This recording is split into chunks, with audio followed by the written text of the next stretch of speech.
everybody, welcome to the Improv. Someone as always, I'm your host Spencer. With me today, I have a very special guest. Now, I always say I have a very special guest. I got in trouble for it once because it's always a special guest, but this is why I take the first letter of the person's first name, add an adjective there, and then call them by their name because that makes it special. So today, I have with me Joyous James. James, how's it going?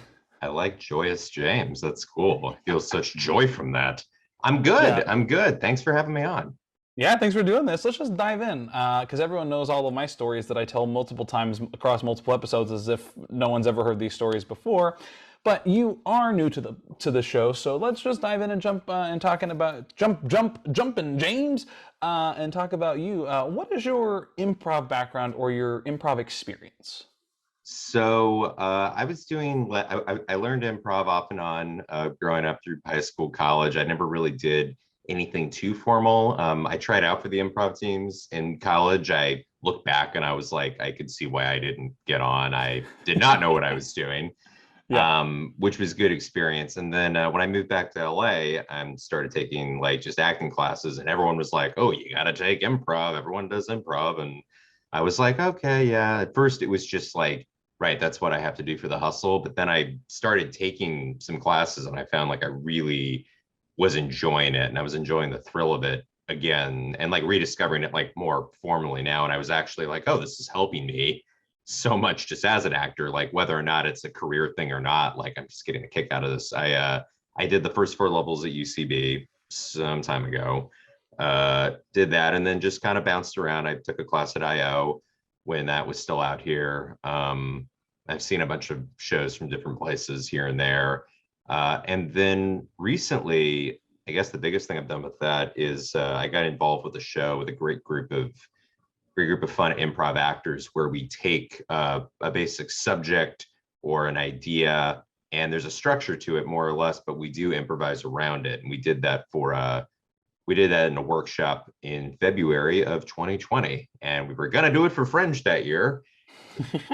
Something happened and it didn't quite go through, but that's going to eventually come back. Small little events that cause exactly it to cancel. Just a little thing. So eventually that'll come back, which will be really fun. But yeah, we were doing it was like an improvised X-Men parody, which was super exciting. Yeah, that's awesome. But they're great. So that'll be back at some point. I don't know when, but yeah, I guess that's kind of a brief little history. Yeah, of all of that. That's great. I was gonna say I know just as much about X-Men as I do about fantasy football.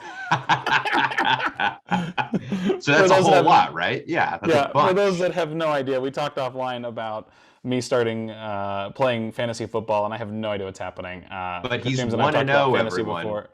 I'm 1-0. I don't. Well, as of this recording, probably not anymore. But as of my first official and it was 1-0 against the commissioner. So.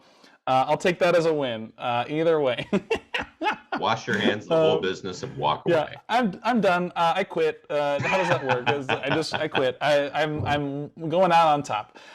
Anyway, that being said, what do you love about improv? What keeps you wanting to do improv and kind of like, bouncing around different places, or to just do it in everyday life?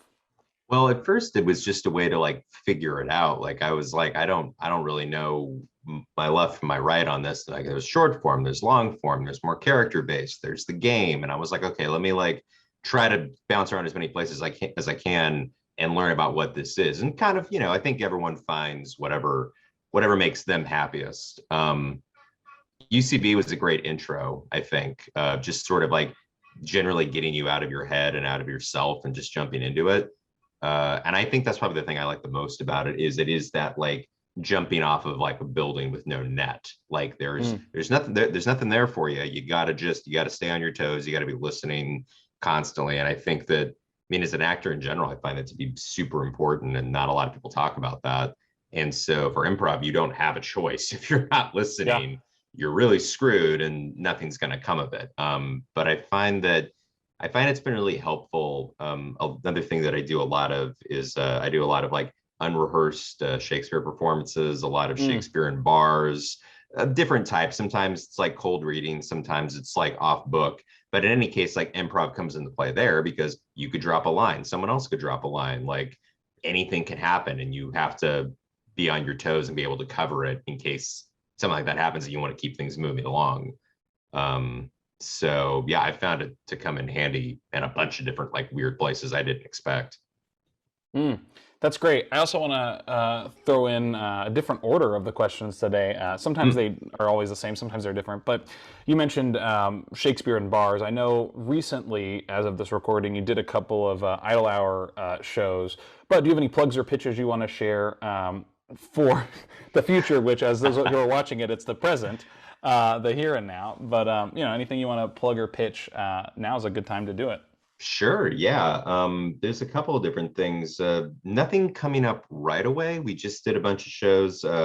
First and foremost, there's a show that I started that I host and I run with a group of actors called Shakes on the Rocks, which is basically we spin a wheel, we choose between two plays. The characters are chosen at random, so it's all just like basically like a big FU to typecasting and gives people a chance to do something different. They get a little bit of prep, we do some trivia, and then they come out and they do the show. So for something like that, improv comes in very handy there. Our next show isn't going to be until November.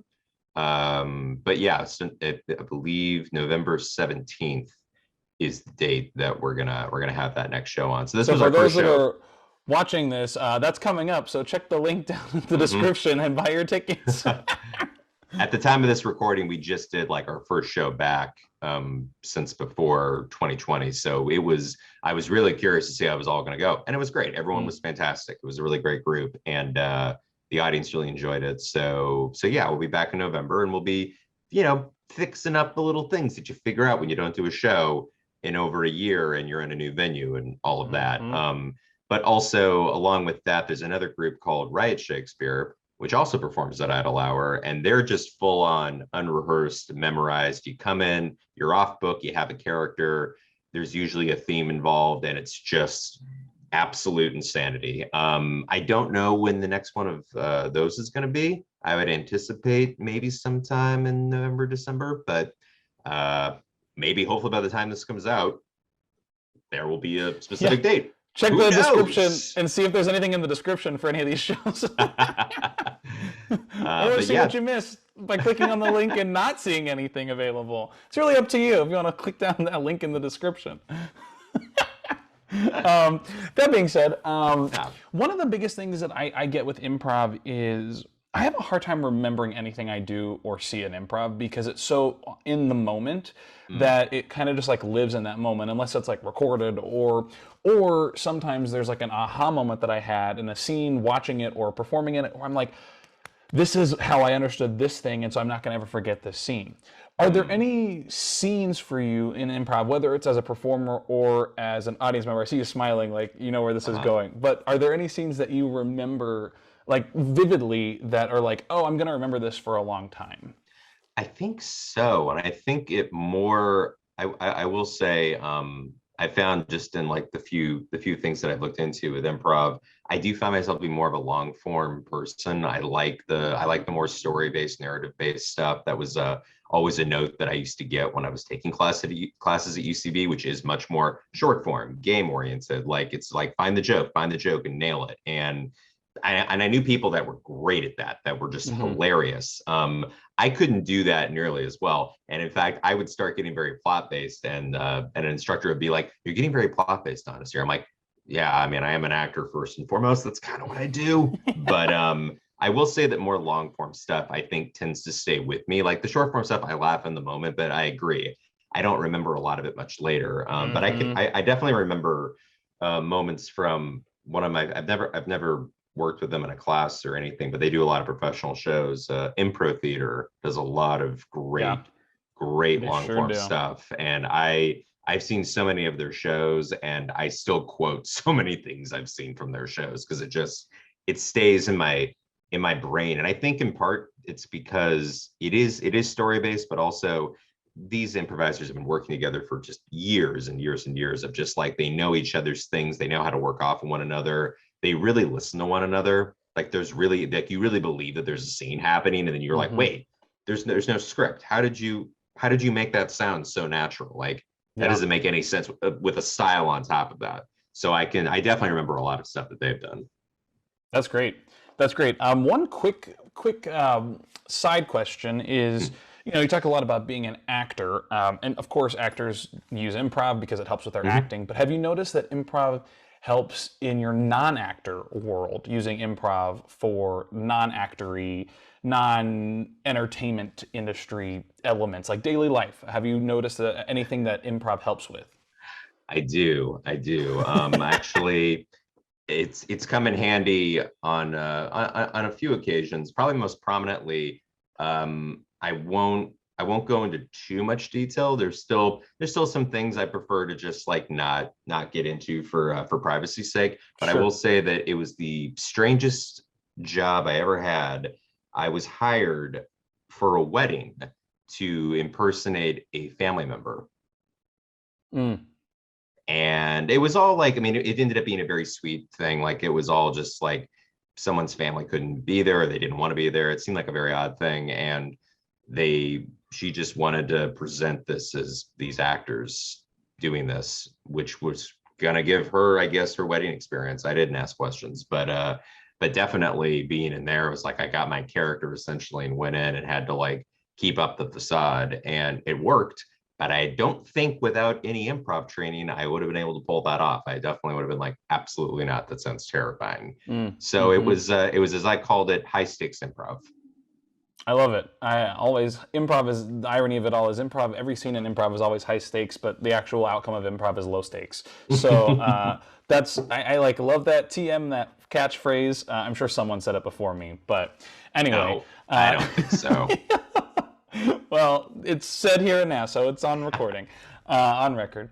But James, thank you so much for joining me here on the Improv Summit. I have one final question for you, which is the reason why the Improv Summit exists. Now, prior to pandemic, and even so with pandemic and improv being accessible from literally anywhere, people always come up to me and they say, "Oh, you've taken a lot of improv, Spencer. Where should I take improv?" And I always have a hard time answering that question because I feel like it's like a baked potato, like a loaded baked potato, right? There's some cheese, there's some sour cream, some scallions if you're into that. I don't, but I'm not into that. But you get the idea, you get the metaphor. So if someone came up to you and asked you that question, what would be like one piece of advice or one topping that you'd give to someone, I love this, to help guide them on their journey of baking potatoes? Wow, I just really want potatoes now. All of a sudden, I like, do too scallop now. potatoes sounds so good right now. I really do want those. That's a really great question. And I feel like, yeah, you're right. Everyone does ask that, as if there's like, if you follow this path, you will find success. And I don't think that's particularly true. I think that what I would ask if someone came up to me and said like, well, where should I go? What should I take a class? I guess like my first question would be like, okay, so what do you want to do with improv? What's your end game? And I would say that the short answer is one of two ways. If they say, ooh, like I really like comedy, I'm a comic person, I want to make people laugh, like that's my thing, I would say go check out UCB. I think that they have some really great people over there, and some of the funniest people that I've definitely met have come out of there. So I would say check them out. If you're someone who maybe is more story based, or maybe you are an actor who's like looking to explore more improv, and maybe you don't want to be like an improviser per se, like on a team or anything, but you do want to like, and I would advise any actor to take an improv class somewhere, because it is so helpful and it helps you become so much of a better actor overall. For that, I would suggest Improv Theater, even though I haven't taken a class with them. I've seen so many shows that they've done, and in terms of like long form story based stuff, I think that they're the best ones that I've seen. And I've met a lot of people that like work with them. They're all very like, it's a very close group, everyone's very friendly, and it's all in the name of serving the story at the end of the day, and it's very funny as a result. So if that's the case, I would say go check out them. But that's like, you could go either way, whether this way, that way, whatever suits your needs. But that's what I would say in a nutshell. Great, I love it. You could also put it in a pecan shell or in a pod of a pea pod. Or a scallop, possibly. Or a or a scallion, scalloped rather. potato. Or a scalloped potato. You could just wrap it all in and just mash it in there. So much food. I'm so hungry I didn't have lunch, but now I know why I'm making all these food metaphors. Anyway, James, stoma, I just said a Greek word stoma, which is, anyway, I feel so much which more is Greek now. which This is is which great. is the mouth, which is the mouth. So what do I eat with? A mouth. That's what I eat food with. So it's all like, and stomachi is the stomach. Anyway, thanks so much for joining me here on the Improv Summit. I did say that was the last question I had for you, but as always on this show, I tend to tell a little fib because that's never the last question I Lies. have. I know. I actually have another question for you, and that question is, we've been talking a lot about improv. You want to do some improv? Sure. Why not? All right, let's do it. All right, we're going to do some improv. Now, James, as we know, we've talked about long form, we talked about short form, but we also know that there are so many different other types of improv, including audience suggestions that really enhance or make or break, I should say, our improv. We get really specific suggestions from the audience. Suggestions like improv, pickle, pineapple, because we're all so clever and give the same suggestions. But sometimes we get suggestions that we don't really know what to do with, and we have to do something with them. So for this improv, what I want to do is I want to throw in a suggestion that is just something very arbitrary and see if we can come up with a fun scene based on this suggestion. Oh, okay. So I'm going to throw it in the chat and let's see. I'll have you read it out. I may have to correct it depending on, well, you know what? I won't correct it. However you read it is what it's going to be. So let's see. Here we go. Ooh-ah.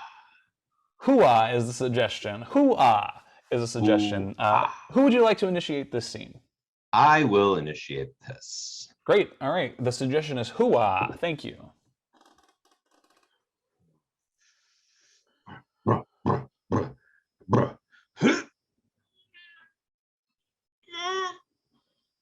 Spot me, please. I'm watching. Okay, I'm watching. Okay, all right. I need you to grab. I need you to grab the back. Oh, sorry. Okay, yeah. Sorry. Just got it. Oh, wow. Okay. I know they Told you it was said. heavy. I mean, I know, and they said I shouldn't just jump right up to 300 pounds, but the last time I lifted weights, I swear I could easily do 350. Well, it's been a while since it's been open, so yeah, maybe you should drop it down a little. I mean, like 280 would probably be. I can probably handle 280. 280? Yeah, you think so? 20 pounds less on each side, or 10 pounds less on each side. I don't know math, but the point is, 280 is less than 300. I do know that much. You are right. That's true. Okay. Knock it down to 280 here. All right. I'm gonna do this again. Just be ready, please. Thank you. Here we go.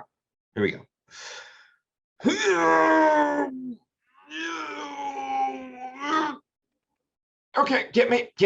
Yeah, I got it. That almost felt like it was harder for you.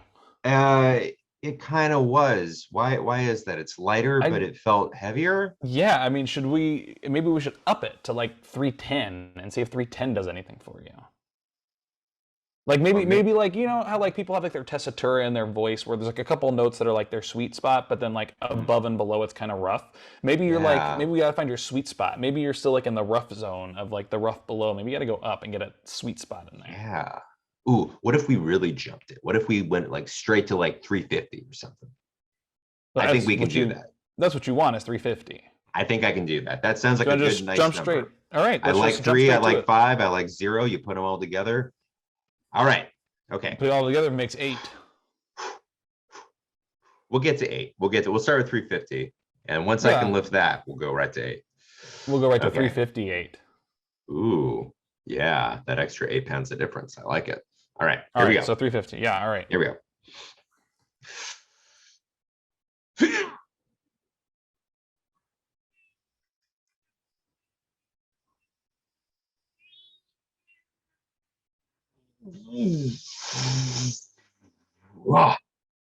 Wow. It worked. How did that work?